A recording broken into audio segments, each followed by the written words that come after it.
Je voudrais d'abord assurer les agriculteurs du Comminges et du Savès de mon soutien. Hier matin, j'étais avec la présidente de la région, Carole Delga, à Touille, dans ma circonscription chez Gilles. Son troupeau a été abattu. Maintenant, il faut qu'il soit indemnisé dans les 3 mois et sans condition. On lui a pris ses vaches, on lui rend son argent.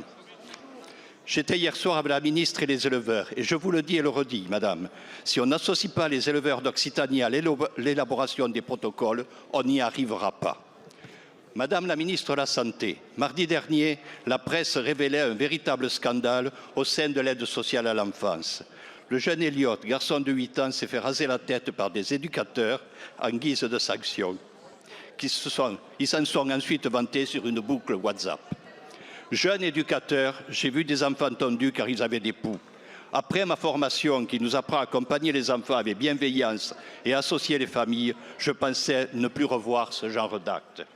Quand je vois cette vidéo, je suis effondré. Le pire n'est pas la tondeuse, mais la posture de cet enfant torse nu, bras repliés sur lui-même, dans un réflexe de protection et de soumission face à l'humiliation qu'il subit. Alors comment en sommes-nous arrivés là ? D'abord, je vous le dis, parce qu'on ne trouve plus de professionnels diplômés.